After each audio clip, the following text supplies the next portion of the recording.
नमस्कार दोस्तों। आज बात कर रहे हैं हम उत्तर भारत की हवाओं का, जो कि हर दिन सांस लेने का मतलब है रोज के रोज 7 सिगरेट पीना।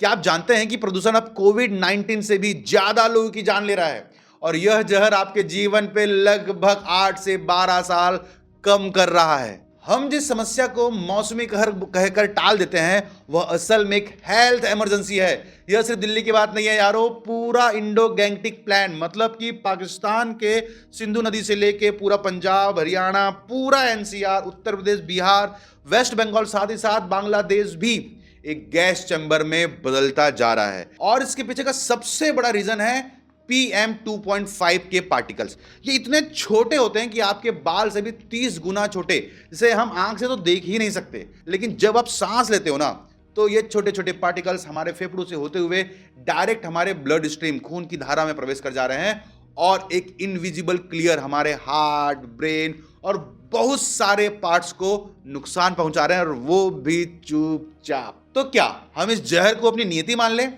नहीं, बिल्कुल ही नहीं, क्योंकि दुनिया में एक शहर है जिसने इस युद्ध को जीता है और हमें उससे सीखना चाहिए, क्योंकि दूसरों के रास्ते में चलना बहुत आसान होता है। स्वागत है आप सभी का, मैं पुष्पेंद्र प्रताप सिंह, और आज हम बात कर रहे हैं सन 2013 में चीन की राजधानी बीजिंग, जिसकी हालत आज हमारे दिल्ली एनसीआर के एरिया से और बदतर थी। आज तो हमारा AQI करीब करीब 400 से 500 ही है, लेकिन उनका 800 के पार जा चुका था। से दुनिया विनाशक स्थिति, एयर पॉकेलिप्स का। बीजिंग दुनिया का पहला शहर बना जहां प्रदूषण के कारण स्कूलों में छुट्टियां हुई, ऑफिस में छुट्टियां नहीं हुई कि वो बड़े थे, लेकिन बच्चों को बचाने के लिए जो पेरेंट्स हैं उन्होंने एयर सिलेंडर, मतलब ऑक्सीजन सिलेंडर खरीदने लगा। क्योंकि बच्चे तो प्यारे होते हैं, उनको तो बचाना है। लेकिन कहानी यहां समाप्त नहीं हुई। चीन ने हार नहीं मानी, उन्होंने जबरदस्त रणनीति अपनाई और कुछ ही सालों में ऐसा कमाल करके दिखाया कि बीजिंग में जब ओलंपिक्स हुए तो आसमान एकदम साफ, मतलब नीला दिख रहा था, हवाएं शुद्ध थी। दुनिया ने इसे ओलंपिक ब्लू नाम दिया। सिर्फ और सिर्फ 10 सालों में ट्रांसफॉर्मेशन हुआ। बीजिंग बदल सकता है तो दिल्ली भी बदल सकता है। तो लेकिन चीन ने ऐसा किया क्या? चीन ने एक बात सीखी कि टेम्परेरी सॉल्यूशन नहीं चाहिए, परमानेंट ट्रीटमेंट चाहिए। परमानेंट ट्रीटमेंट का मतलब दोबारा एयर पॉल्यूशन का प्रॉब्लम ही जनरेट ना हो, जड़ से ही उखाड़ के फेंक दो इसको। तो राजनीतिक इच्छा शक्ति और युद्ध की घोषणा सबसे पहले हुई कि भाई युद्ध चालू हो गया है।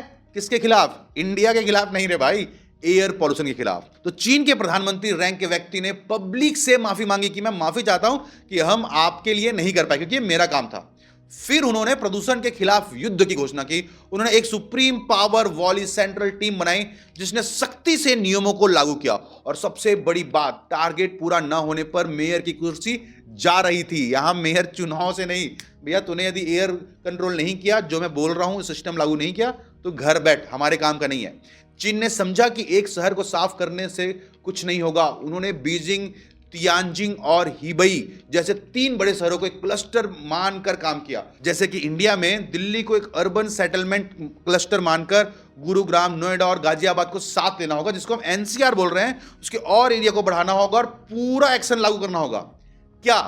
कोयले पर नकल कसना होगा। मतलब उन्होंने थर्मल पावर प्लांट TPP को नियंत्रित किया। उन्होंने फ्लू गैस डिसफ्लोराइजेशन, मतलब FGD सिस्टम को अनिवार्य किया। यह सिस्टम फ्लू गैस से सल्फर डाइऑक्साइड, जो एसिड रैन करता है, को हटाने के लिए चूने का उपयोग किया। फिर उन्होंने ग्रीन एनर्जी को धक्का दिया, मतलब थर्मल प्लांट को कोयले से मीथेन गैस, मतलब CNG PNG में शिफ्ट होने के लिए सब्सिडी और छूट दी। और फोर्स किया, यदि जिंदा रहना है, सिस्टम चलाना है अपना प्लांट, तो आपको शिफ्ट होना पड़ेगा। ये ऑप्शनल नहीं है, मैंडेटरी है। और साथ ही साथ पूरे इकोसिस्टम पे EV क्रांति को गति दी। मतलब चीन ने पहले सप्लाई बाद में डिमांड का सिद्धांत लाया।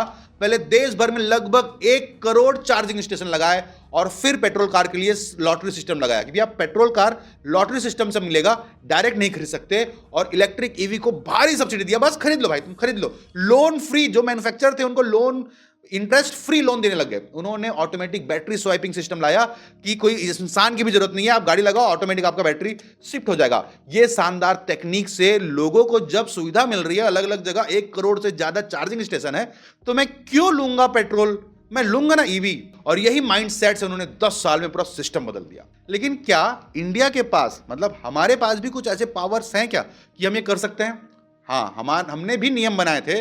2015 में थर्मल पावर प्लांट के लिए डिसफ्लाइरेशन का नियम आया। हमारे पास राष्ट्रीय योजनाएं हैं, लेकिन आवंटित फंड का पूरा उपयोग ही नहीं कर रहे हैं। सिर्फ 65% एयर पॉल्यूशन को कंट्रोल करने के लिए जो फंड अलॉट हुआ था, उसका सिर्फ 65% ही हम यूज कर रहे हैं। और हम, जिसमें हम माहिर हैं, ब्लेम गेम, कभी किसानों पे तो कभी पटाखों पे।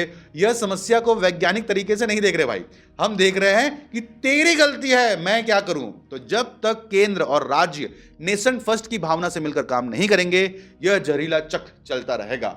रिसेंटली आपने देखा होगा कि छठ के समय पे दिल्ली की सीएम बोल रही है कि केजरीवाल नहीं कर पाए, हमने कर दिया। अरे भाई, हम जनता के लिए हैं, हमको जनता के लिए काम करना होगा। हमको पर्सनल अचीवमेंट से मतलब नहीं है, हमें नेशन फर्स्ट का कल्चर लाना होगा। जिस तरीके से मोदी जी ने खड़े होकर भाषण दिया था ना कि स्वच्छता अभियान, साफ रहेगा इंडिया, साफ रखेंगे इंडिया, वैसे ही हमको एयर पॉल्यूशन के लिए भी नेशन फर्स्ट का प्रोसेस लाना होगा। मोदी जी को फिर से कहना होगा खड़े होकर, जिस तरीके से थाली बजवाए थे, दीपक जलाए थे। इंडिया उनकी बात सुनती है तो उन्हें आके अपने स्टेज से कंटिन्यू ये प्रमोट करना होगा कि एयर पॉल्यूशन कंट्रोल करना है। क्या स्टेप्स होते हैं, तो चलो कुछ स्टेप समझते हैं क्या हो सकते हैं। मतलब हम मोदी जी का इंतजार नहीं करेंगे कि मोदी जी बोलेंगे तभी हम करेंगे। तो मैं बताता हूं, यदि आप फॉलो कर लिए तो आपका ये 8, 10, 12 साल जो कम हो रहे हैं वो बच जाएंगे, और आप अपने बच्चों के लिए सेफ्टी रेडी प्रोसेस बना सकते हैं। तो हम सरकार का इंतजार नहीं करेंगे, जब तक बड़ा बदलाव नहीं आता आपको अपना व्यक्तिगत सुरक्षा कवच बनाना होगा। तो सबसे पहला, हवा को लगातार मापें, एक एयर क्वालिटी मॉनिटर खरीदें। लक्ष्य रखें कि घर के अंदर PM 2.5 का स्तर 20 माइक्रोग्राम पर मीटर क्यूब से कम हो, जिससे कि आप वो जो छोटे पार्टिकल्स हैं उसको इनहेल ना करें और अपने 8, 10, 12 साल खराब ना करें, लंग्स में प्रॉब्लम ना हो। सेकेंड प्रोसेस है, अपने घर को पूरा सील कर दो, पूरा सील। बाहर का प्रदूषण 96% तक आपके घर के अंदर आ जाता है। खिड़कियों के, दरवाजों के जो गैप्स हैं उसमें फोम या रबर सिस्टम से सील करो, जिससे कि ये प्रॉब्लम जड़ से खत्म हो जाए, बाहर का हवा अंदर ना आए। और सबसे बड़ी बात, अपनी मम्मियों से कहो कि अपनी काम वाली बाई से झाड़ू ना लगवाएं। तो तीसरा स्टेज है, झाड़ू लगाने से जमीन पर बैठे पार्टिकल्स वापस हवा में उड़ जाते हैं, तो इसके जगह डायरेक्ट पोछा लगाएं या फिर हैपा फिल्टर्ड वैक्यूम क्लीनर का इस्तेमाल करें, जिससे कि धूल हवा में ना उड़े। चौथा है, प्यूरीफायर में निवेश करो। एयर प्यूरीफायर अब लग्जरी नहीं, बुनियादी जरूरत बन गई है। हमेशा ट्रू हैप्पा S13 फिल्टर वाले प्यूरीफायर पर फोकस करें और फिल्टर को हर 6 से 12 महीने में जरूर बदले।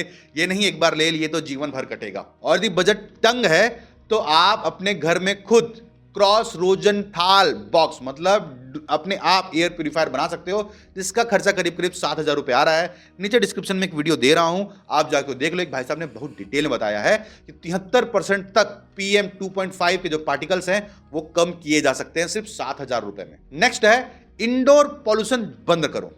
खाने पकाना, जैसे स्टोव है, अगरबत्तियां है, मोमबत्तियां हैं, धूप बत्तियां हैं, ये सब इंडोर पॉल्यूशन का खतरनाक स्तर तक बढ़ा सकते हैं। तो खाना बनाते समय एग्जॉस्ट फैन, एयर चिमनीज का उपयोग जरूर करो, और कुकिंग खत्म होने के 15 मिनट तक उसको चालू रखो। अपनी मम्मियों को समझाओ कि किचन से निकलते वक्त ही बंद ना कर दें, कि भाई 15 मिनट तक या तो ऑटो सिस्टम लगा सकते हो तो बहुत अच्छी बात है, otherwise 15 minute minimum after cooking उसको चालू रखो, जिससे कि इंडोर पॉल्यूशन क्रिएट ना हो। और अंत में सबसे बड़ी बात, हमारे एजुकेशन सिस्टम में फ्रॉम 6th to 12th, फिर से रिपीट कर रहा हूं मैं, 6वीं से 12वीं तक के कोर्सेज में कंपलसरी इन्वायरमेंट रिलेटेड चीजें पढ़ाई जाएं और उसके एग्जाम हो और पास होना मैंडेटरी हो। मतलब ऐसा ना हो, जैसे मेरी जब स्कूलिंग हुई तो इन्वायरमेंट एक सब्जेक्ट था, लेकिन वो एक सब्स्टिट्यूट टाइप था कि उसका एग्जाम नहीं होगा, बस पढ़ लो, एक टीचर आता था, ज्ञान देता था और चले जाता था। तो हम एग्जाम के लिए पढ़ते हैं स्कूलिंग में, तो हम एग्जाम के लिए पढ़ें तो कम से कम वो चीजें आए तो समझ में कि हमें अडॉप्ट करना है सारी चीजें। इसलिए स्कूलिंग 6 से 12 तक कंपलसरी हो जाएगी, क्योंकि भाई जब चाइना के बीजिंग ने करके दिखाया कि समस्या कितनी भी बड़ी क्यों ना हो, उसे जीता जा सकता है अपने सही रूल्स रेगुलेशन से। तो आज भारत को बीजिंग मॉडल से सीखना होगा, सिर्फ नियमों को बनाना नहीं बल्कि उन्हें सख्ती से लागू करना होगा। आपकी आवाज जरूरी है, सरकार पर दबाव बनाइए, विरोध कीजिए और प्रदूषण को देश का नंबर 1 चुनावी मुद्दा बनाना होगा। न रोजगार, न फ्रीबीज, पहला पॉल्यूशन हटाओ अभियान हमको करना होगा। उम्मीद करता हूं हमारा प्रयास आपको पसंद आ रहा होगा। यदि आप सिविल इंजीनियर कंस्ट्रक्शन प्रोफेशनल्स हैं और कंस्ट्रक्शन मैनेजमेंट पे एंट्री लेवल और इंटरमीडिएट लेवल के जॉब की तैयारी करना चाहते हैं, साइट इंजीनियर की, बिलिंग इंजीनियर की, क्वांटिटी सर्वेयर की, क्वालिटी इंजीनियर की, तो आप सिविल गुरुजी की ऑफलाइन ट्रेनिंग में ज्वाइन कर सकते हैं। और यदि आप जॉब कर रहे हैं तो आप हमारे साथ ऑनलाइन भी सीख सकते हैं हमारे सिविल गुरुजी के एंड्रॉइड एप्लीकेशंस, iOS एप्लीकेशंस और वेबसाइट से। उम्मीद करता हूं हमारा प्रयास आपको पसंद आ रहा होगा। पूरे जोर से जुड़ने के साथ अगले वीडियो में फिर मिलेंगे, तब तक के लिए जय हिंद, जय भारत।